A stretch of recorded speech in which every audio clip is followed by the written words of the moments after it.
The New York Times broke the big story. Robert F. Kennedy Jr. had been told he had a parasitic worm in his brain. Despite the wording of these headlines, this happened more than 10 years ago. So what's the deal? Okay, in 2010, RFK Jr. and a few of his friends were getting kind of worried about some memory loss issues and also some brain fog. He was going through a very stressful period in his marriage, and also in 2010, he did file for divorce. He ended up going to a doctor about his cognitive issues, and we can assume there were lots of tests done. At least one doctor told Kennedy it appeared he had a brain tumor and needed surgery immediately to remove it. His uncle, Ted Kennedy, had just died after a glioblastoma diagnosis and surgery to remove that tumor. And two of Teddy's children, Bobby's cousins, had also dealt with cancer battles of their own in years past. While picking up copies of his records at a medical facility, Robert F. Kennedy Jr. ran into and started talking to a young Irish doctor who asked him what he was doing there. Kennedy told the doctor he was getting his scans together for an upcoming tumor removal surgery at Duke's Brain Tumor Center.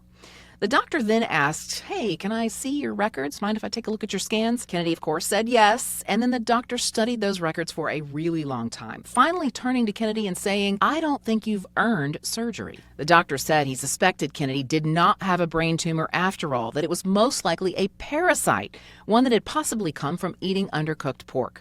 The doctor said the parasite had traveled to his brain, died, and was decomposing. Kennedy contacted Duke and canceled his upcoming surgery.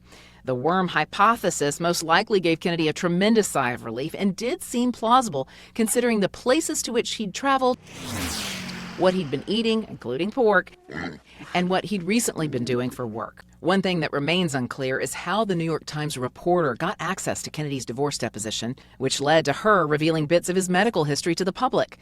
In the state of New York, information from divorce depositions is not public record and shouldn't have been accessible to a reporter or anyone in the public, leaving a lot of people wondering if the information had been leaked intentionally by someone inside the system or otherwise obtained illegally, as well as whether it might have been leaked in order to hurt his presidential campaign. Regardless of the motivation, the response to the Kennedy brainworm story was huge.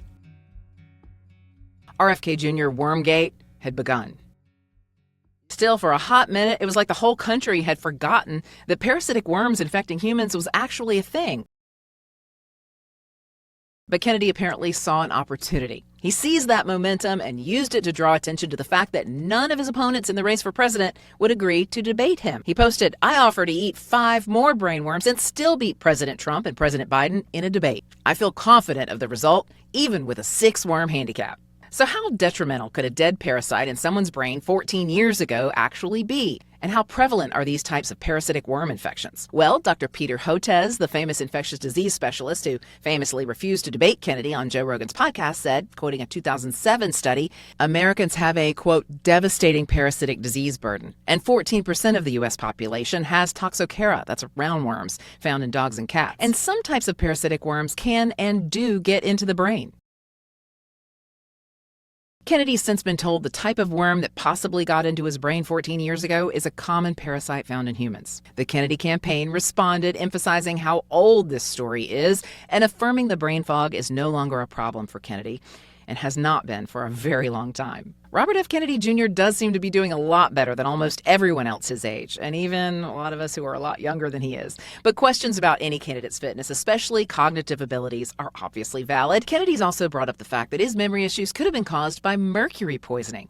He says he used to eat a lot of fish known to have high amounts of mercury in their flesh. High mercury levels in a human are known to be associated with cognitive problems. The story at least has given Kennedy the chance to showcase his sense of humor. So what's the consensus? Although Kennedy had argued at one point in time that he feared his earning potential might be diminished by brain fog and memory troubles, he now says he is totally fine. He's also said he got treatment for that mercury toxicity and did make a full recovery. At the end of the day, one awesome way for the American people to see how well Kennedy's brain is doing is for him to participate in a presidential debate. And plenty of Americans are now hoping to see him on the stage with Trump and Biden, at least at some point, so they can decide for themselves who's most fit to lead this country. Thank you for watching, and we hope you've enjoyed this episode. If you have any questions or comments, you can leave them for us down below, and we would really appreciate it if you could click the like button and subscribe to our channel. Until next time, I'm Frances Scott, and this is Exploring American Values.